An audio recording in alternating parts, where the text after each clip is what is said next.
이명박 씨는 오늘이 월요일이니까 최소한 일주일 안에 논현동 자택을 떠나서 무상급식을 먹게 되는 그 상황에 놓일 것 같습니다. 남은 시간 동안 맛있는 거 많이 챙겨 먹어야겠네요. 그런 이야기 있었죠. 주말 동안에도 테니스 치었다고. 네. 그 테니스 치면서 2년 후에 보게 될 거라고 이야기를 했다고 알려졌죠. 예. 네. 뭐지? 그러니까. 그렇게 이야기를 했대요. 관례에 따라서 자기가 2년 정도면은 사면돼서 나올 거다라는 자신감의 발로인데 택도 없는 소리죠. 문재인 대통령은 절대 그런 일을 할 일이 없습니다. 새빨간 거짓말이에요. 난 그렇게 삶을 살아오지 않았습니다. 지난 주말을 겪으면서 여론을 계속 봤을 거라고 보고 금요일 날 새벽 5시에 구속되는 걸로 저는 믿고 있습니다. 역사에 큰 획을 또 하나 긋는 그런 주가 될 것 같습니다. 기대가 크고요. 검찰 출석하는 날도 엄청 떠는 게 눈에 보이더라고요. 떨고 있다는 게 보여요. 대통령을 지냈지만 현재 대통령이라는 권력도 아니고 일개 개인이란 말이에요. 법적으로 보호받는 거는 전직 대통령이기 때문에 경호실에서 경호해 주는 것뿐이에요. 이명박이라고 하는 그 일개 개인인데 이 사람이 만약에 여러분들은 그런 멘탈이 만들어지기 힘들겠지만 대통령이었다고 쳐봐요. 날마다 이명박의 비리가 터져나와요. 방송만 틀면 본인 입장에서는 엄청나게 떨고 있을 거 아니에요. 그 떨고 있는 가운데 검찰에 출석해서 사실상 다 내가 한 게 아니다. 10만 달러 제외하고는 뭐 그런 식으로 했던 상황인데 지금도 언론에서 나오는 보도 중에 저는 3분의 2는 검찰이 적당하게 언론에 어레인지해 준 거라고 봅니다. 그런 것들이 다 조사 대상자 중에 하나였다는 거죠. 그중에 지금 최근에 나왔던 게 1차적으로 이 이야기는 나왔었어요. 뭐 작전명, 뭐 데이비드슨 연어 이런 건데 그게 사실상 검찰에 의해서 확인되는 과정 중에 하나인 것 같아요. 그중에 제일 분노한 게 국정원 대북 공작비 이걸로 바다 이야기를 그렇게 캐고 다녔대요. 2012년 4월 총선이면은 박근혜 정권이 그 해에 12월 달에 대선에서 박근혜가 당선되는 바로 그런 시기인데 그 전에 4월 달에 총선이 있었죠. 그 총선 때 바다 이야기 관련해 갖고 필리핀에 도주했던 관련자를 국내에 송환해 가지고 노무현 대통령과의 관련성을 폭로하고 추모 분위기를 꺾자는 의도에서 이 공작을 했는데 조사를 했더니 관련성이 전혀 드러나지 않았다. 그래서 왜 가끔씩 우리 방송에 최민희 의원이나 김현 의원 이런 분들이 나와갖고 하는 말 있잖아요. 우리가 뭔가가 있었으면 진작 털렸을 거라는 게 바로 이런 얘기거든요. 털어도 사건의 관련성, 개연성이 안 나오니까 무혐의에 넘어가는 거예요. 그러니까. 자, 다음에 지광 스님이란 분 좀 이야기하는데 이명박 씨가 아주 덕실한 기독교 신자 아니겠습니까? 소망교회 유명하고요. 서울시도 봉헌하신 분. 그렇지. 예. 대통령 시절에도 무릎 꿇고 기도하는 그런 이명박이었는데 범종교적으로 이제 화합하실 분이시니까 돈에 관해서는 정말 어떤 일가를 이룬 철학자 같아요. 어떤 것도 그 구별하지 않고 돈만 갖다 준다면 모두 다 안아주는. 이분이 현재 국제신문이라는 곳에 회장을 맡고 있기도 하고요. 국제신문이라는 곳이 이제 부산에 있죠. 예, 유명한 신문이죠. 국제신문의 대주주가 지광 스님이 주지로 있는 능인선원이고 이분이 이명박에게 그러니까 이분이 원래 이제 유명하게 그랬대요. 그 서울대 나온 기자 출신 엘리트 스님. 알고 보니 서울대 나온 건 아니었죠. 그렇죠. 그냥 뭐 이런 거고. 근데 선원이 이제 우리가 낯선 용어긴 하지만 우리가 흔히 쉬운 말로 보면 아카데미라고 생각하시면 됩니다. 고깃집 아니야. 학원 뭐 이런 거. 예. 근데 이분이 그러고 나서 정말 나중에는 서울대에서 종교학 석박사를 땁니다. 서울대 출신 맞네. 마차님한테 내가 헤드폰 본배기 스위치 켜 있어 그랬더니 딱 그 순간에 키면서 켜져 있네요. 그래서 그거 아니야 지금. 거짓말을 할 줄 모르는. 지광 측에서 검찰에 출석해서 조사를 받았고요. 김백준을 통해서도 이제 지광이 돈을 김백준한테 줘서 김백준이 이명박한테 줬다 이런 고리거든요. 그런데 지광이 언론사 인터뷰에서 대변인을 통해서 이렇게 발표를 했습니다. 이명박이 직접 요구했기 때문에 줬다라고 발표를 했고요. 뭐라고 표현하냐면 민원 편의를 봐줄 테니 당선 축하금을 보내라라는 제안이 말이 제한이 이건 협박이거든요. 제안을 받고 2억 원을 김백준을 통해서 보낸 거라고 지금 지광 측에서는 얘기를 하고 있어요. 그리고 지광 측에서는 이것을 검찰에 출두해서 다 얘기했을 거고요. 그리고 김백준도 이거에 대해서 실토를 했기 때문에 다른 거는 다 몰라도 또 요거 한 건만 갖고도 이거는 뇌물을 내지는 협박, 공갈 협박, 뭐 기타 등등 들어갈 수 있을 것 같아요. 지금 나오고 있는 것 중에는 이명박이 가장 어려운 부분이 그거죠. 김백준, 김희중 이런 사람들이 대부분 다 알고 있을 거 아니에요. 직접 가서 뇌물 받지도 않으니까. 그러니까 검찰에 가서 김백준이 어디까지 털어놨는지를 모르니까 불안한 거야. 그런데 이번에 김백준이 그걸 털어놓으니까 검찰이 지광 스님을 여기 님자 붙일 이유가 없잖아요. 지광스. 그냥 지광이라고 부르세요. 이름이니까. 유머가 생각이 나서. 지광스. 아, 나는 이 사람한테 님자 붙이고 싶지가 않은데도 님을 붙이잖아요. 스님들은 그냥 지광. 중지광. 지광스 맞네. 자, 이분을 불러서 직접 물었는데 맞다라고 시인했단 말이에요. 안 할 수가 있나? 대신에 이쪽 입장에서는 어차피 이명박 측에서 요구를 했건 안 했건 간에 뭔가 편의를 봐달라고 하는 거니까 불교 대학 설립의 편의를 제공 밖으로 들어간 명분일 거예요. 그게 어떻게든지 그걸 우리가 해결해 줄게 먼저 돈을 줘 이걸 수도 있겠지만 한편으로는 양쪽의 이득이 맞아 떨어지니까 네. 뒀을 거라고 보는데 이명박은 조사에서 받은 적 없다. 난 전혀 모른다 이렇게 이야기를 했다라고 해요. 이게 어떤 좀 카테고리화가 되어 있는 것 같아요. 중소기업이나 종교계, 사학 쪽은 2억. 지난번에 ABC 뉴욕 제과도 예. 2억인 걸 봐서는 뭔가 가격표가 있는 게 그러니까 아닌가. 교육 콘텐츠를 중심으로 이렇게 규모가 있는 재단법인이 정식 학교법인 허가를 받기 위해서 로비를 이렇게 꾸준히 하지 않습니까? 그런데 이 능인선원이라는 이 불교 관련 재단법인이 2억을 내놓을 정도면 그 강남이나 서울권에 그 연예인을 키우기 위해서 이렇게 운영하는 학교라는 이름을 가진 학원들 굉장히 많잖아요. 기획사요? 예, 아니요. 그러니까 기획사가 투자해서 만든 학원들. 예, 학원들이 굉장히 많거든요. 그런 학원들이 이제 2년제 대학 허가를 받기 위해서 로비를 많이 해가지고 국회 내에서 문제가 된 경우들이 있었거든요. 능인선원이라는 이런 불교 교육 단체도 이 정도 2억이라는 돈을 내놓고 대학 설립을 위해서 로비를 했는데 얼마나 많을까 싶은 거죠. 그렇죠. 그렇게 하려고 하는 학교가 얼마나 많은데. 불교뿐만 아니라 장로님을 모시고 있는 교회들이 거기는 DC 해주겠죠. 장로 DC 예. 얼마나 많이 또 바쳤겠어요. 이게 당선 축하금이라는 이 명목으로 이게 퉁쳐질 만한 사항은 아닌데 그냥 우리가 뭉뚱그려서 당선 축하금이라고 봤을 때 능인선원 지방에 있는 국제신문사 이런 데서 2억이라고 봤을 때는 그 당시에 당선 축하금이라는 규모를 봤을 때 이건 어마어마한 금액이 오고 갔을 거라고 봐요. 이건 뭐 1, 200억 수준이 아닌 것 같아요, 느낌이. 전국적으로 모든 정치 그룹, 그렇지. 경제 그룹, 예, 예. 문화 모든 그룹들에서 당선 축하금이라고 갖다 바쳤을 거란 말입니다. 다 현금으로 다 줬다잖아요, 또. 그러니까 이 규모가 어마어마했을 거라고 보고요.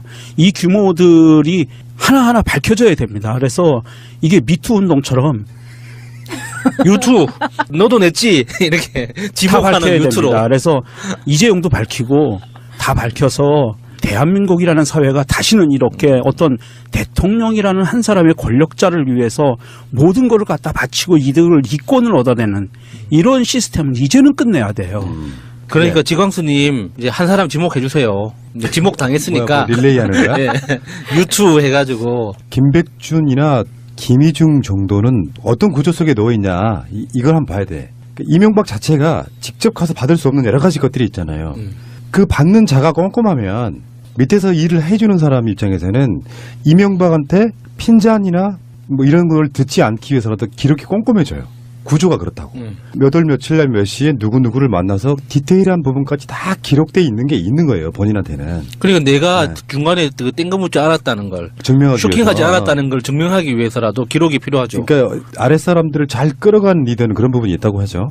중간에 배달 사고가 조금 나는 건 눈 감아 준다는 거야. 니들도 먹을 몫이 있으니까라고. 이제 김백준 자체는 이명박의 집사로서 검찰에 들어갈 때 이미 그런 자료를 준비했고 갔다는 거지. 내가 심부름했다는 이야기는 다 거기에 지금 검찰에 대부분 다 이야기한 거잖아요. 예. 일종의 이거는 김백준 입장에서는 본인이 조사에 협조함으로써 형량을 적게 받겠다는 그런 차원의 전략이기도 해요. 검찰에서는 이걸 웬걸 득템 왜냐하면 계좌로 남아있지 않는 상황이라서 검찰이 광범위하게 이 사건을 파는 건 불가능해요.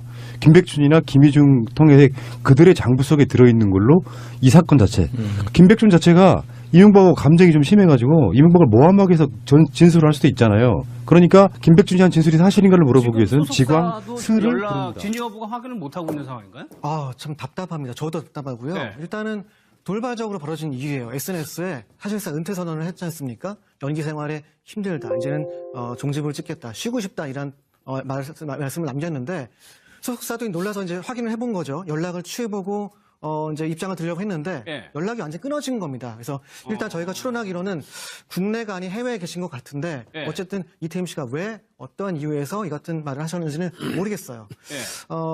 제가 보기에는 아마 어떤 개인 신상의 변화가 생긴 것이 아닌가 좀 싶기도 한데 지금 소속 기간도 1년이 남았거든요. 그러니까 활동을 더 훨씬 해야 되는 기간인데 예. 전속 계약을 어기면서까지 이 같은 선언을 하게 된 이유가 무엇인지 굉장히 궁금합니다. 오늘 보니까 누구를 뭐 새로운 연인이 생겼다 뭐 그런 보도도 나왔었는데 그거는 최종 확인이 안 된 겁니다. 아직은 확인이 된 건 아닙니다. 네. 아, 알겠습니다. 그래서 지금 좀 이것도 좀 갑론을박이 있어요. 손정혜 변호사님. 그러니까 계약 기간 1년이 남았고 대중들의 사랑을 먹고 사는 연예인이 조금 무책임하다는 의견도 있는 거고 이해한다는 분위기도 있고요. 그 계약 기간 중간에 계약을 해지하게 되면 첫 번째 그 상대방 소속사의 어떤 큰 잘못이 없지 않는 이상 위약금을 내야 되거든요. 손해배상 책임을 져야 되는데 그럼에도 불구하고 이렇게 일을 안 하겠다라고 했을 때는 그만한 어떤 급박한 이유가 있지 않을까 생각이 드는데 예. 지금 뭐 한간에서 얘기가 나오는 것은 이태임 씨가 너무 악플 때문에 여러 가지 연예계 생활에 대한 고충이 많았고 힘들었는데 이 주어진 계약 기간 때문에 꾸역꾸역 일을 하다가 도저히 참을 수 없어서 이렇게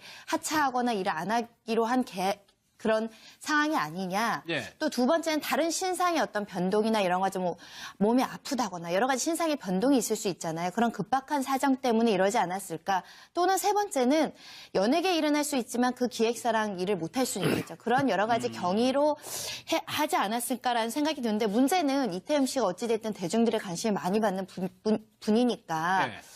해명을 하셔야 되는데 지금 구체적인 해명이 나오지 않아서 설만 난무하고 있는 것 같습니다. 좀 직접 얘기를 좀 해달라는 얘기죠.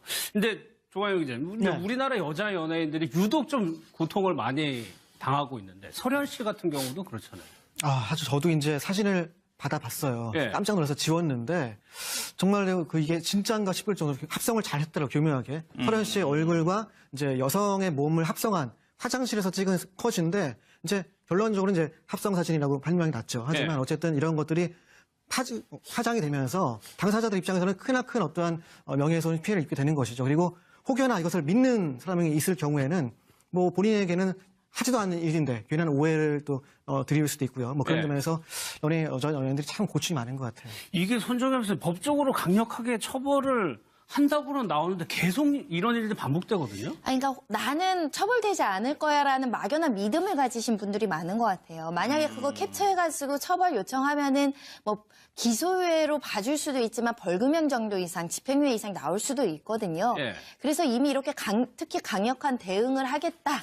피해가 너무 심각하다 하고 나서도 이걸 무분별하게 지금 유포하시는 분들은 조심해야 됩니다. 빨리 내리시고요. 그리고 지금 요즘의 트렌드는 합의를 안 해주는 게 어떻게 보면 경향으로 그렇죠. 보이거든요. 예. 연예인이라서 합의해주겠지 이렇게 가볍게 생각하시지 마시고 합성사진이라고 알려졌으니까 빨리 내리시거나 삭제하셔야 될 것 같습니다. 예. 박보영 씨도 지금 뭐 고소를 한 건 아니지만 굉장히 조금 화가 많이 난 것 같아요.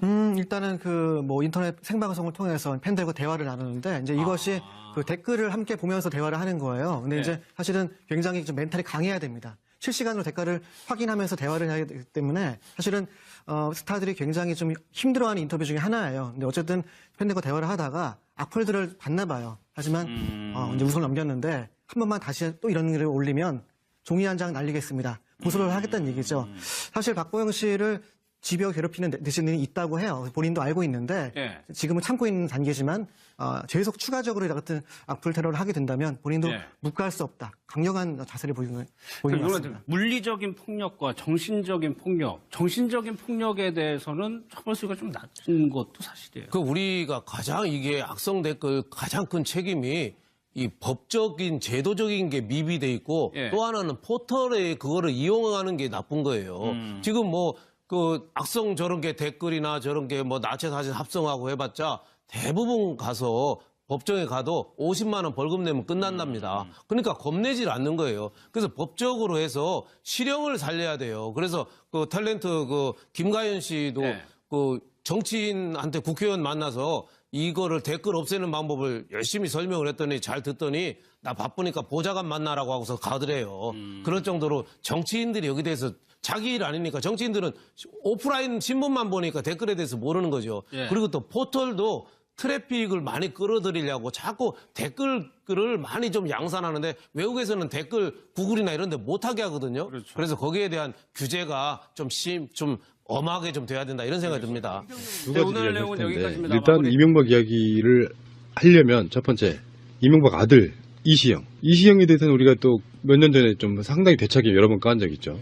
여기는 또 김무성 사위와 연관이 있습니다. 김무성 사위가 마약 사건이 있었을 때 이시영도 연관이 있었다라고 우리가 수차례 방송한 적이 있어요. 그렇죠. 추적 60분이 김무성 사위의 마약 투약 사건 공소장을 입수를 했는데 당시 마약 사건에는 김우원 사위를 포함해서 대형 병원 원장 아들, CF 감독 등이 연루된 것으로 알려졌는데 공소장과 판결문에는 등장하지 않지만 취재 중에 이시영 씨가 사건에 연루된 정황이 파악됐다. 그러면서요. 제작진이 입수한 김우원 사위 공소장에는 자택 압수수색에서 발견된 17개의 주사기와 관련된 혐의가 포함되지 않은 것으로 알려졌다는 거예요. 이게 무슨 소리냐면은 거기에 참석했을 것으로 예상되는 사람 중에 하나가 이시영이 있었던 거예요. 그렇다 보니까 검찰이 공소장에서 누군가에 의한 압력에 의해서 이시영과 연관돼 있을 만한 부분을 빼버렸다는 뜻이에요. 우리한테 알려지기로는 거기서 발견됐잖아요. 근데 공소장에는 집에서 이러이러한 것이 발견됐다는 것이 사라져버린 상태인 거죠. 이게 핵심이에요. 주사기 3개에서 DNA, 남녀의 DNA가 발견됐다. 이게 이제 핵심 키워드인데 이 중에 이시영과 김무성 사이 앤드 우리가 그때 얘기했던 게 딸도 검사해봐야 된다 이 얘기거든요. 그 다음에 이제 병원장 아들, 유명 병원장 아들 등 이렇게 되어 있는. 뭐 실명 다 나왔는데요. 뭐 말씀드리자면 네. MB의 아들 이시영이고요. 그렇죠. 김무성 사위 이상균이고요. 미즈메디 노성훈 병원장 아들 노영호고요. 최태민 손자 서현덕이고요. 그렇죠. 여자 가수는 범키 가수 K라고 나오고요. 그다음에 CF 감독 배성진이라고 나오네요. 그렇죠. 그리고 탤런트는 이태임이라고 나오네요. 자, 그런데 여기에서 지금 실형을 받은 사람은 한 명이죠. 이 3년형도 축소 의혹이 지금 제기되고 있는 거잖아요. 원래 마약 수사는 4년에서 9년이 관례인 거죠. 근데 어쨌든 이렇게 돼 있는데 이것이 정권 차원에서 직접 개입했다 이렇게 보는 겁니다. 지금 그러니까 이 사건은. 그 김무성 사위가 죄질이요 2년 반 동안 적발된 것만 15차례예요. 그렇죠. 그리고 우리 마약 기억나시겠지만 백화점이라고 했죠. 온갖 마약도 다 동원된 거.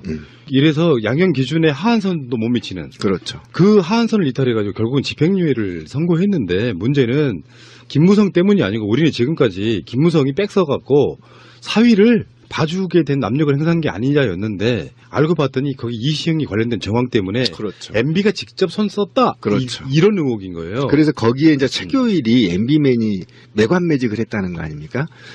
자기가 어쨌든 MB맨으로서 지검장까지 했고, 그 다음에 지금 사실은 국회의원, 자유한국당이 국회의원까지 이제 영입된 거잖아요.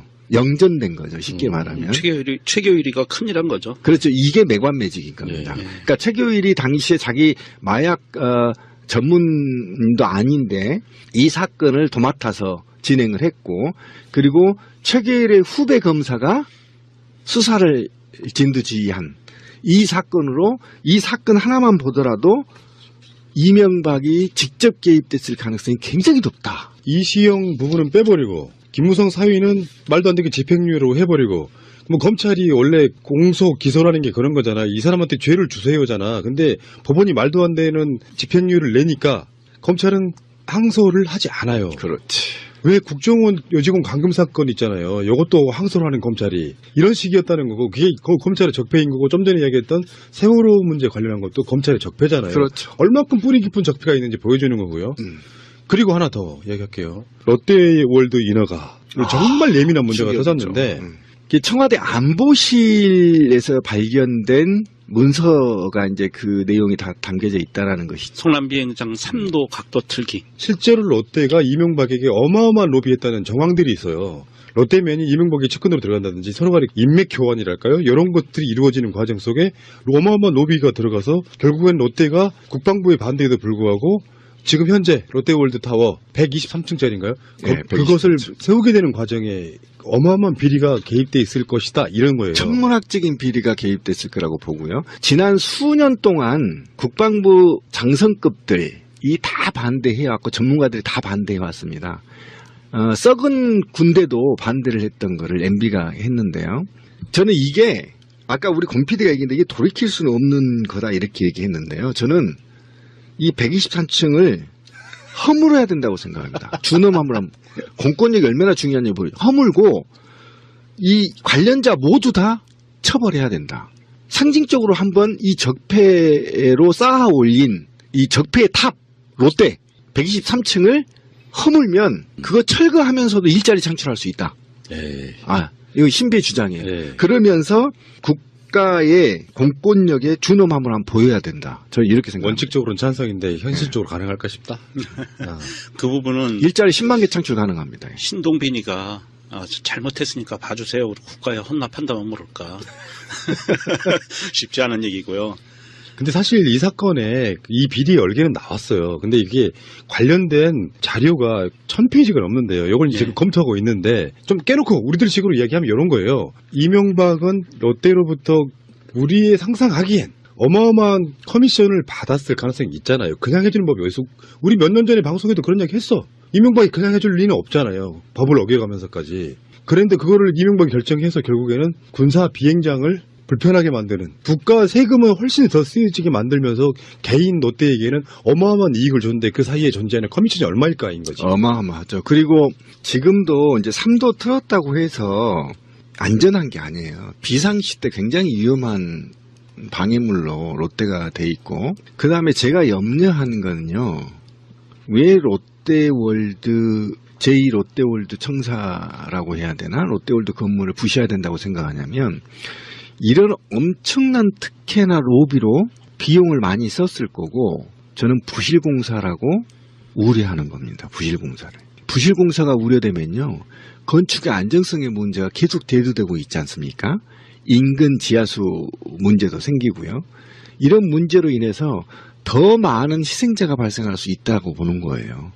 그래서 이것과 관련해서는 정말 굉장히 섬세하게 수사를 해야 된다. 그리고 이 인허가 과정에서 온갖 특혜와 그다음에 우리가 지금 거론되지 않고 있는 건교부 산하교죠. 이게 지금 인허가 문제가 건교부가 얼마만큼 특혜를 줬고 얼마나 감시 감독을 제대로 했는지까지 정확하게 분석이 돼야 된다. 수사가 돼야 된다. 그렇지 않을 경우에 제3의 피해자가 발생할 가능성이 굉장히 높아서 이 사건은 단지 MB 정부의 부정부패를 넘어야 되는 거예요. 안정성까지 수사가 완료돼야만 국민들이 인정하게 될 거다. 자기들이 정당하게 어떤 입찰을 따낸다거나 이렇게 돼야 되잖아요. 정권 핵심 또는 대통령 이런 사람들과 연계를 지어가지고 뭔가를 따내는 방식으로 지금까지 해왔던 거예요. 이것도 이제 일종의 적폐 중에 엄청난 적폐인데 사실 적폐의 시작은 이명박이고요. 그 이명박이 만들어놓은 토대 내에서 박근혜 5년간이 더 썩어버린 사건이고 실제로 이명박은 교묘하게 지금 법을 피해가 있지만 적폐청산의 가장 타겟은 저는 이명박이 될 수밖에 없다고 생각이 듭니다. 그래서 이명박 쪽에서는 계속 언론 플레이하고 있거든요. 이건 정치 보복이다 이런 식으로 얘기하고 있고 국민들 마음속에는 5년 동안 박근혜가 이명박을 어떻게 수사할까 했는데 결국은 못한 상태로 끝났거든요. 이명박은 생명이 좀 연장된 측면이 있지만 제가 봤을 땐 그래요. 국민들한테 이명박을 어떤 식으로든 단죄하지 않으면 개혁이 안 됐다고 생각할 거예요. 근데 하늘이 덮고 있다고 그러잖아. 문재인 대통령은 이상하게 그런 문건들이 속속 나와. 마치 짠 듯이. 그 문건 있잖아요. 제가 좀 할 얘기가 있는데 공무원이 임기가 끝나면 문건 캐비넷 다 비우거든요. 그렇잖아요. 다 비워요. 제가 우리 방송에서 수차례 얘기했죠. 비리 공무원은 감각적으로 서류를 잘라야 돼. 네? 20개가 넘는 파쇄기를 전부 다 그것도 혈세로 사가지고 들어갔단 말이에요. 다 잘랐는데 천사가 하늘에서 내려와서 우렁각시도 아니고. 예, 아니 진짜요. 천사가 내려와서 기록물 보관소에 가서 복사해서 쫙 갖다 놓으셨잖아요. 이건 정말 하늘이 도운 대통령이에요. 그죠? 제가 다시 한번 환기시키면서 이 롯데월드 타워 이 부분에 대해서 진행 과정을 좀 한번 잠깐만 복귀해드리면 노무현 대통령 때 성남공항의 안전을 확보하려면 동편활주로 각도를 7도 정도를 틀어야 하고 이를 위해서 1조 2천억 정도의 비용이 들 거라고 롯데월드 타워에 관련돼서 7도를 틀고 1조 2천억의 비용이 들 거다라고 추산하고 건물 높이를 50층으로 제한을 했었어요. 그리고 나서 이명박으로 바꾸면서 이명박은 7도 틀어야 되는 거를 3도만 변경을 하게 해요. 그래서 투입되는 비용이 1조 2천억에서 3천억 원으로 낮춰져요. 그래서 그 조건으로 3도로 변경되면서 롯데가 9천억 원의 돈을 아끼는 거예요. 그럼 9천억 원의 돈을 아꼈으면 이명박이 커미션을 얼마나 먹었을까요? 이거는 좀 더 솔직히 말씀드리면 롯데타워는 껌이라고 봅니다. 껌이죠. 네. 왜 그러냐면은 2008년부터 2012년까지 이명박 딱 집권 5년 동안에 롯데가 한 거예요. 인수합병 26건. 그리고 자산은 40조에서 84조 정도로 뛰었고요. 계열사 수는 46개에서 79개. 거의 배 이상 몸집을 5년 동안 벌렸어요. 요거는 정권의 비호가 없이는 사실상 불가능한 거거든요. 그리고 어떤 롯데를 통해서 해외 법인, 중국 법인을 통해서 자금 세탁했을 가능성도 굉장히 높죠. 이 문제도 제가 언제 한번 얘기를 했는데 HBC은행과 관련해서 굉장히 국내 자금 유출 관련도 이명박과 관련이 있을 거라고 보고요. 어쨌든 이 수사는 우리나라가 왜 이렇게 사실은 아까 제가 이제 관료주의를 얘기했는데 실제로 우리나라는 대기업이 장악한 대표적인 나라인데 이명박이 자본가잖아요. 기업가가 대통령이 돼서 정경이 한 몸이 돼버린 거예요. 우리나라가. 트럼프 같은 새끼지 사실. 예, 알고 그렇게 보니까 아주 된 거죠. 비슷하지. 예, 그래서 자본이 국가 권력을 완전히 장악한 시기, 그것이 MB 시기였단 말이에요. 근데 이 MB 때 대표적인 자본 권력이 국가 권력을 완전히 장악한 계기를 마련한 게 바로 롯데고 상징적인 건물이란 말이에요. 이 롯데가. 그랬더니 현대 전투에서 공군은 승패를 좌우하는 겁니다. 근데 이 공군의 모든 관련자들이 대부분 다 반대를 했고 지난 15년 동안 반대해왔던 겁니다. 근데 이거를 MB 주새끼가 들어와서 완전히 다 국가 뭐 보안이고 뭐고 다 필요 없이 다 허물고 롯데월드를 지었단 말이에요. 이 롯데월드는 제2 롯데월드 건물은요. 대한민국의 자본들의 상징이에요. 부패한 자본들의 상징, 적폐 자본들의 상징. 그래서 이 수사는 민주주의를 다시 돌리고 국가 권력의 존엄을 세우기 위해서는 반드시 이 수사는 굉장히 섬세하게 그다음에 전방위적으로 전부 다 조사가 돼야 된다는 게 제 기본적인 생각입니다. 이명박의 대학 동창이고요. 그렇죠. 롯데 인허가에 관련돼 있는 인물은 장경작이라는 인물이에요. 맞다. 그때 지금 이제 기억나요. 방송으로 한 이야기 있는데 롯데호텔 사장 뭐 이런 거 지내고 그러면서 이명박과 굉장히 밀접한 연결고리가 지금 장경작인데 지금 이 사건에도 장경작이 연루돼 있을 거라고 보고 누가 봐도 특혜면 그게 또 이런 식으로 이제 정치형이 이렇게 이야기를 하겠지만 불법성이 분명히 있을 것 같고 요거 롯데에게 이명박이 무엇을 어떻게 취했는지에 대한 그 부분을 파게 되면 제대로만 파면요 이명박은 구속시키는 게 맞습니다. 박근혜와 이명박이 감옥에 들어가 주는 것이 가장 상징적으로 적폐청산이다. 아니에요. 그게 바로 우리 권PD의 적폐입니다. MB는요 강화문에서 돌로 쳐 죽여야 돼.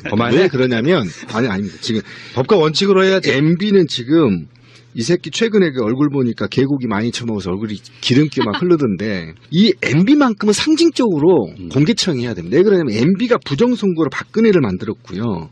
박근혜를 만들었던 게 우리 방송에서 얘기한 게 사실로 드러났잖아요. 국정원이 동원돼서 박근혜를 맡았던 게 MB 사후 퇴임 이후에 안전성 보장 때문에 이 폐륜적인 박근혜를 대통령을 만들었단 말이에요. 이 부정선거로 당선이 됐단 말이에요. 그러면 이 부정선거 하나만으로도 사형감이에요.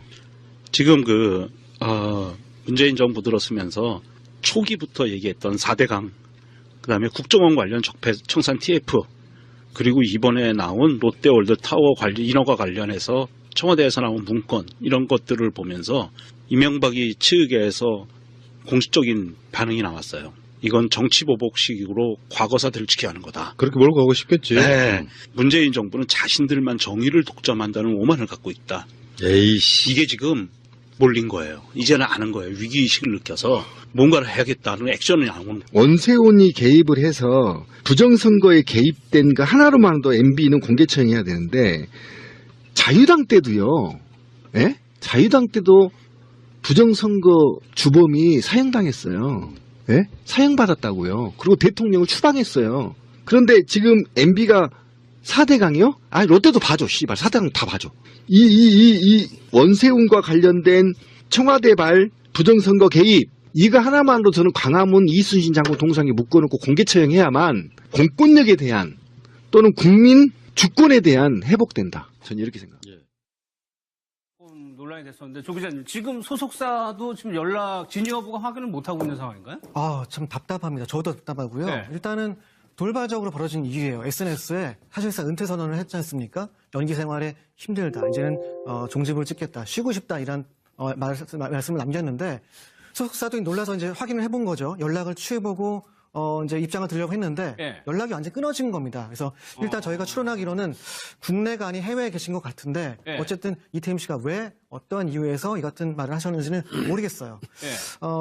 제가 보기에는 아마 어떤 개인 신상의 변화가 생긴 것이 아닌가 좀 싶기도 한데 지금 소속 기간도 1년이 남았거든요. 그러니까 활동을 더 훨씬 해야 되는 기간인데 예. 전속 계약을 어기면서까지 이 같은 선언을 하게 된 이유가 무엇인지 굉장히 궁금합니다. 오늘 보니까 누구를 뭐 새로운 연인이 생겼다 뭐 그런 보도도 나왔었는데 그거는 최종 확인이 안 된 겁니다. 아직은 확인이 된 건 아닙니다. 네. 아, 알겠습니다. 그래서 지금 좀 이것도 좀 갑론을박이 있어요. 손정혜 변호사님. 그러니까 계약 기간 1년이 남았고 대중들의 사랑을 먹고 사는 연예인이 조금 무책임하다는 의견도 있는 거고 이해한다는 분위기도 있고요. 그 계약 기간 중간에 계약을 해지하게 되면 첫 번째 그 상대방 소속사에 어떤 큰 잘못이 없지 않는 이상 위약금을 내야 되거든요. 손해배상 책임을 져야 되는데 그럼에도 불구하고 이렇게 일을 안 하겠다라고 했을 때는 그만한 어떤 급박한 이유가 있지 않을까 생각이 드는데 예. 지금 뭐 한간에서 얘기가 나오는 것은 이태임 씨가 너무 악플 때문에 여러 가지 연예계 생활에 대한 고충이 많았고 힘들었는데 이 주어진 계약 기간 때문에 꾸역꾸역 일을 하다가 도저히 참을 수 없어서 이렇게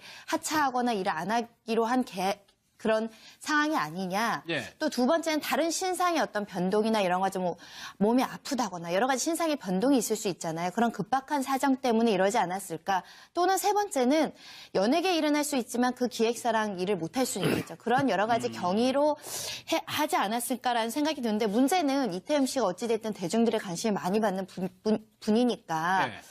해명을 하셔야 되는데 지금 구체적인 해명이 나오지 않아서 설만 난무하고 있는 것 같습니다. 좀 직접 얘기를 좀 해달라는 얘기죠.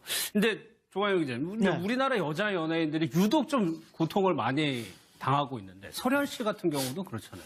아주 저도 이제 사진을 받아봤어요. 예. 깜짝 놀라서 지웠는데 정말 이게 진짜인가 싶을 정도로 합성을 잘했더라고요. 교묘하게. 설현 씨의 얼굴과 이제 여성의 몸을 합성한 화장실에서 찍은 컷인데 이제 결론적으로 이제 합성 사진이라고 판명이 났죠. 하지만 예. 어쨌든 이런 것들이 파장이 되면서 당사자들 입장에서는 크나큰 어떠한 명예훼손 피해를 입게 되는 것이죠. 그리고 혹여나 이것을 믿는 사람이 있을 경우에는 뭐 본인에게는 하지도 않는 일인데 괜한 오해를 또 드릴 수도 있고요. 프랑스. 아, 나는 이 사람한테 님자 붙이고 싶지가 않은데도 님을 붙이잖아요. 선생님들은 그냥 지광. 중지광. 지광스 맞네. 자, 이분을 불러서 직접 물었는데 맞다라고 시인했단 말이에요. 안 할 수가 있나? 대신에 이쪽 입장에서는 어차피 이명박 측에서 요구를 했건 안 했건 간에 뭔가 편의를 봐달라고 하는 거니까 불교대학 설립의 편의를 제공 밖으로 들어간 명분일 거예요. 그게 어떻게든지 그걸 우리가 해결해 줄게 먼저 돈을 줘 이걸 수도 있겠지만 한편으로는 양쪽의 이득이 맞아 떨어지니까 네. 뒀을 거라고 보는데 이명박은 조사해서 받은 적 없다. 난 전혀 모른다 이렇게 이야기를 했다라고요. 이게 어떤 좀 카테고리화가 되어 있는 것 같아요. 중소기업이나 종교계, 사학 쪽은 2억. 지난번에 ABC 뉴욕 제과도 예. 2억인 걸 봐서는 뭔가 가격표가 있는 게 그러니까 아닌가. 교육 콘텐츠를 중심으로 이렇게 규모가 있는 재단법인이 정식 학교법인 허가를 받기 위해서 로비를 이렇게 꾸준히 하지 않습니까? 그런데 이 능인선언이라는 이 불교 관련 재단법인이 2억을 내놓을 정도면 그 강남이나 서울권에 그 연예인을 키우기 위해서 이렇게 운영하는 학교라는 이름을 가진 학원들 굉장히 많잖아요. 기획사요? 예, 아니요. 그러니까 기획사가 투자해서 만든 학원들? 예, 학원들이 굉장히 많거든요. 그런 학원들이 이제 2년제 대학 허가를 받기 위해서 로비를 많이 해가지고 국회 내에서 문제가 된 경우들이 있었거든요. 능인선언이라는 이런 불교 교육 단체도 이 정도 2억이라는 돈을 내놓고 대학 설립을 위해서 로비를 했는데 얼마나 많을까 싶은 거죠. 그렇죠. 그렇게 하려고 하는 학교가 얼마나 많은데. 불교뿐만 아니라 장로님을 모시고 있는 교회들이 거기는 DC 해주겠죠. 장로 DC 예. 얼마나 많이 또 바쳤겠어요. 이게 당선 축하금이라는 이 명목으로 이게 퉁쳐질 만한 사항은 아닌데 그냥 우리가 뭉뚱그려서 당선 축하금이라고 봤을 때 능인선언 지방에 있는 국제신문사 이런 데서 2억이라고 봤을 때는 그 당시에 당선 축하금이라는 규모를 봤을 때 이건 어마어마한 금액이 오고 갔을 거라고 봐요. 이건 뭐 1, 200억 수준이 아닌 것 같아요, 느낌이. 전국적으로 모든 정치 그룹, 그렇지. 경제 그룹, 예, 예. 문화 모든 그룹들에서 당선 축하금이라고 갖다 바쳤을 거란 말입니다. 다 현금으로 다 줬다잖아요, 또. 그러니까 이 규모가 어마어마했을 거라고 보고요. 이 규모들이 힘이란 분 좀 얘기하는데 이명박 씨가 아주 덕실한 기독교 신자 아니겠습니까? 소망교회 유명하고요. 서울시도 봉헌하신 분. 그렇지. 예. 대통령 시절에도 무릎 꿇고 기도하는 그런 이명박이었는데 범종교적으로 이제 화합하실 분이시니까. 돈에 관해서는 정말 어떤 일가를 이룬 철학자 같아요. 어떤 것도 그 구별하지 않고 돈만 갖다 준다면 모두 다 안아주는. 이분이 현재 국제신문이라는 곳에 회장을 맡고 있기도 하고요. 국제신문이라는 곳이 이제 부산에 있죠. 그 예, 유명하신 분이죠. 국제신문의 대주주가 지광스님이 주지로 있는 능인선원이고, 이분이 이명박에게, 그러니까 이분이 원래 이제 유명하게 그랬대요. 그 서울대 나온 기자 출신 엘리트 스님. 알고 보니 서울대 나온 건 아니었죠. 그렇죠. 그냥 뭐 그 이런 거고. 근데 선원이 이제 우리가 낯선 용어긴 하지만 우리가 흔히 쉬운 말로 보면 아카데미라고 생각하시면 됩니다. 고깃집 아니에요. 학원 뭐 이런 거. 예. 근데 이분이 그러고 나서 정말 나중에는 서울대에서 종교학 석박사를 땁니다. 헐도 출신 맞네. 마차님한테 내가 헤드폰 본백이 스위치 켜 있어 그랬더니 딱 그 순간에 키면서 켜져 있네요. 그래서 그거 아니야 지금. 거짓말을 할 줄 모르는. 지광 측에서 검찰에 출석해서 조사를 받았고요. 김백준을 통해서도 이제 지광이 돈을 김백준한테 줘서 김백준이 이명박한테 줬다 이런 고리거든요. 그런데 지광이 언론사 인터뷰에서 대변인을 통해서 이렇게 발표를 했습니다. 이명박이 직접 요구했기 때문에 줬다라고 발표를 했고요. 뭐라고 표현하냐면 민원 편의를 봐줄 테니 당선 축하금을 보내라라는 말이 제한이 이건 협박이거든요. 제안을 받고 2억 원을 김백준을 통해서 보낸 거라고 지금 지광 측에서는 얘기를 하고 있어요. 그리고 지광 측에서는 이것을 검찰에 출두해서 다 얘기했을 거고요. 그리고 김백준도 이거에 대해서 실토를 했기 때문에 다른 거는 다 몰라도 또 요거 한 건만 갖고도 이거는 뇌물 내지는 협박, 공갈 협박 뭐 기타 등등 들어갈 수 있을 것 같아요. 지금 나오고 있는 것 중에는 이명박이 가장 어려운 부분이 그거죠. 김백준, 김희중 이런 사람들이 대부분 다 알고 있을 거 아니에요. 직접 가서 뇌물 받지도 않으니까. 그러니까 검찰에 가서 김백준이 어디까지 털어놨는지를 모르니까 불안한 거야. 그런데 이번에 김백준이 그걸 털어놓으니까 검찰이 지광 스님을 여기 님자 붙일 이유가 없잖아요. 지광스. 그냥 지광이라고 부르세요. 이름이니까. 유머가 생각이 나서. 지광. 하나하나 밝혀져야 됩니다. 그래서 이게 미투 운동처럼 유튜 너도 냈지 이렇게 다 지목하는 밝혀야 유튜로. 됩니다. 그래서 이재용도 밝히고 다 밝혀서 대한민국이라는 사회가 다시는 이렇게 어떤 대통령이라는 한 사람의 권력자를 위해서 모든 것을 갖다 바치고 이득을 이권을 얻어내는 이런 시스템은 이제는 끝내야 돼요. 그러니까 지광수님 이제 한 사람 지목해 주세요. 이제 지목 당했으니까. 뭐 릴레이 하는 거야? 예. 유튜브 해가지고. 김백준이나 김희중 정도는 어떤 구조 속에 놓여 있냐 이걸 한번 봐야 돼. 이명박 자체가 직접 가서 받을 수 없는 여러 가지 것들이 있잖아요. 그 받는 자가 꼼꼼하면 밑에서 일을 해주는 사람 입장에서는 이명박한테 핀잔이나 뭐 이런 걸 듣지 않기 위해서라도 기록이 꼼꼼해져요. 구조가 그렇다고. 몇 월 며칠 날 몇 시에 누구누구를 만나서 디테일한 부분까지 다 기록돼 있는 게 있는 거예요. 본인한테는. 그러니까 내가 중간에 그 땡겨묻지 않았다는 걸 증명하기 쇼킹하지 위해서. 않았다는 걸 증명하기 위해서라도 기록이 필요하죠. 그러니까 아랫사람들을 잘 끌어간 리더는 그런 부분이 있다고 하죠. 중간에 배달 사고가 조금 나는 건 눈 감아 준다는 거야. 니들도 먹을 몫이 있으니까라고. 이제 김백준 자체는 이명박의 집사로서 검찰에 들어갈 때 이미 그런 자유를 준비했고 갔다는 거지. 내가 심부름했다는 이야기는 다 거기에 지금 검찰에 대부분 다 이야기한 거잖아요. 예. 일종의 이거는 김백준 입장에서는 본인이 조사에 협조함으로써 형량을 적게 받겠다는 그런 차원의 전략이기도 해요. 검찰에서는 이걸 웬걸 득템. 왜냐하면 계좌로 남아있지 않는 상황이라서 검찰이 광범위하게 이 사건을 파는 건 불가능해요. 김백준이나 김희중 통해 그들의 장부 속에 들어있는 걸로 이 사건 자체. 김백준 자체가 이명박하고 감정이 좀 심해가지고 이명박을 모함하기 위해서 진술을 할 수도 있잖아요. 그러니까 김백준이 한 진술이 사실인가를 물어보기 위해서는 지광 스를 연락 부릅니다. 진위 여부가 확인을 못 하고 있는 상황인가요? 아, 참 답답합니다. 저도 답답하고요. 네. 일단은 돌발적으로 벌어진 일이에요. SNS에 사실상 은퇴 선언을 했지 않습니까? 연기 생활에 힘들다. 이제는 종집을 찍겠다. 쉬고 싶다. 이런 말씀을 남겼는데 소속사도 놀라서 이제 확인을 해본 거죠. 연락을 취해보고 이제 입장을 드리려고 했는데 예. 연락이 완전히 끊어진 겁니다. 그래서 일단 저희가 추론하기로는 국내가 아닌 해외에 계신 것 같은데 예. 어쨌든 이태임 씨가 왜 어떠한 이유에서 이 같은 말을 하셨는지는 모르겠어요. 예. 제가 보기에는 아마 어떤 개인 신상의 변화가 생긴 것이 아닌가 좀 싶기도 한데 지금 소속 기간도 1년이 이명박 씨는 오늘이 월요일이니까 최소한 일주일 안에 논현동 자택을 떠나서 무상급식을 먹게 되는 그 상황에 놓일 것 같습니다. 남은 시간 동안 맛있는 거 많이 챙겨 먹어야겠네요. 그런 이야기 있었죠. 주말 동안에도 테니스 치였다고. 예. 그 테니스 치면서 2년 후에 보게 될 거라고 이야기를 했다고 알려졌죠. 예. 네. 뭐지? 그러니까. 그럼 그렇게 이야기를 했대요. 관리에 따라서 자기가 2년 정도면은 사면돼서 나올 거다라는 자신감의 발로인데 택도 없는 소리죠. 문재인 대통령은 절대 그런 일을 할 일이 없습니다. 새빨간 거짓말이에요. 난 그렇게 삶을 살아오지 않았습니다. 지난 주말을 겪으면서 여론을 계속 봤을 거라고 보고 금요일 날 새벽 5시에 구속되는 걸로 저는 믿고 있습니다. 역사에 큰 획을 또 하나 긋는 그런 주가 될 것 같습니다. 기대가 크고요. 검찰 출석하는 날도 엄청 떠는 게 눈에 보이더라고요. 떨고 있다는 게 보여요. 대통령을 지냈지만 현재 대통령이라는 권력도 아니고 일개 개인이란 말이에요. 법적으로 보호받는 거는 전직 대통령이기 때문에 경호실에서 경호해 주는 것뿐이에요. 이명박이라고 하는 그 일개 개인인데 이 사람이 만약에 여러분들은 그런 멘탈이 만들어지기 힘들겠지만 대통령이었다고 쳐봐요. 날마다 이명박의 비리가 터져 나와요. 방송만 틀면 본인 입장에서는 엄청나게 떨고 있을 거 아니에요. 그 떨고 있는 가운데 검찰에 출석해서 사실상 다 내가 한 게 아니다. 10만 달러 제외하고는 뭐 그런 식으로 했던 상황인데 지금도 언론에서 나오는 보도 중에 저는 3분의 2는 검찰이 적당하게 언론에 어레인지해 준 거라고 봅니다. 그런 것들이 다 조사 대상자 중에 하나였다는 거죠. 그중에 지금 최근에 나왔던 게 1차적으로 이 이야기는 나왔었어요. 뭐 작전명, 뭐 데이비드슨 연어 이런 건데 그게 사실상 검찰에 의해서 확인되는 과정 중에 하나인 것 같아요.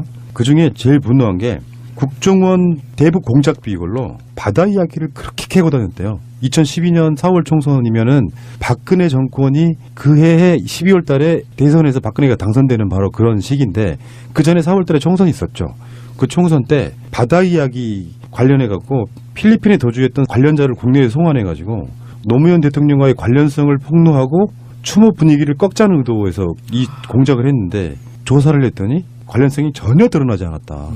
그래서 왜 가끔씩 우리 방송에 최민희 의원이나 김현 의원 이런 분들이 나와갖고 하는 말 있잖아요. 우리가 뭔가가 있었으면 진작 털렸을 거라는 게 바로 이런 얘기거든요. 털어도 사건의 관련성, 개연성이 안 나오니까 무혐의에 넘어가는 거예요. 그러니까 자, 다음에 지광순이 남았거든요. 그러니까 활동을 더 활신해야 되는 기간인데 예. 전속 계약을 어기면서까지 이 같은 선언을 하게 된 이유가 무엇인지 굉장히 궁금합니다. 오늘 보니까 누구를 뭐 새로운 연인이 생겼다 뭐 그런 보도도 나왔었는데 그거는 최종 확인이 안 된 겁니다. 아직은 확인이 된 건 아닙니다. 네. 아, 알겠습니다. 그래서 지금 좀 이것도 좀 갑론을박이 있어요. 손정혜 변호사님. 그러니까 계약 기간 1년이 남았고 대중들의 사랑을 먹고 사는 연예인이 조금 무책임하다는 의견도 있는 거고 이해한다는 분위기도 있고요. 그 계약 기간 중간에 계약을 해지하게 되면 첫 번째 그 상대방 소속사에 어떤 큰 잘못이 없지 않는 이상 위약금을 내야 되거든요. 손해배상 책임을 져야 되는데 그럼에도 불구하고 이렇게 일을 안 하겠다라고 했을 때는 그만한 어떤 급박한 이유가 있지 않을까 생각이 드는데 예. 지금 뭐 한간에서 얘기가 나오는 것은 이태임 씨가 너무 악플 때문에 여러 가지 연예계 생활에 대한 고충이 많았고 힘들었는데 이 주어진 계약 기간 때문에 꾸역꾸역 일을 하다가 도저히 참을 수 없어서 이렇게 하차하거나 일을 안 하기로 한 그런 상황이 아니냐. 예. 또 두 번째는 다른 신상의 어떤 변동이나 이런 거 좀 몸이 아프다거나 여러 가지 신상의 변동이 있을 수 있잖아요. 그런 급박한 사정 때문에 이러지 않았을까. 또는 세 번째는 연예계에 일은 할 수 있지만 그 기획사랑 일을 못할 수 있겠죠. 그런 여러 가지 경위로 하지 않았을까라는 생각이 드는데 문제는 이태임 씨가 어찌됐든 대중들의 관심을 많이 받는 분이니까 네. 해명을 하셔야 되는데 지금 구체적인 해명이 나오지 않아서 설만 난무하고 있는 것 같습니다. 좀 직접 얘기를 좀 해달라는 얘기죠. 근데 조광영 기자님, 네. 우리나라 여자 연예인들이 유독 좀 고통을 많이 당하고 있는데 설현 씨 같은 경우도 그렇잖아요. 아주 저도 이제 사진을 받아봤어요. 예. 깜짝 놀라서 지웠는데 정말 이게 진짜인가 싶을 정도로 합성을 잘했더라고요. 교묘하게. 설현 씨의 얼굴과 이제 여성의 몸을 합성한 화장실에서 찍은 컷인데 이제 결론적으로 이제 합성 사진이라고 판명이 났죠. 하지만 예. 어쨌든 이런 것들이 파장이 되면서 당사자들 입장에서는 크나큰 어떠한 명예훼손 피해를 입게 되는 것이죠. 그리고 혹여나 이것을 믿는 사람이 있을 경우에는 뭐 본인에게는 하지도 않는 일인데 괜한 오해를 또 드릴 수도 있고요. 뭐 그런 네. 점에서 여자 연예인들이 참 고충이 많은 것 같아요. 이게 손정혜 변호사 법적으로 강력하게 처벌을 한다고는 나오는데 계속 이런 일들이 반복되거든요. 아니, 그러니까 나는 처벌되지 않을 거야라는 막연한 믿음을 가지신 분들이 많은 것 같아요. 만약에 그거 캡처해가지고 처벌 요청하면은 뭐 기소유예로 봐줄 수도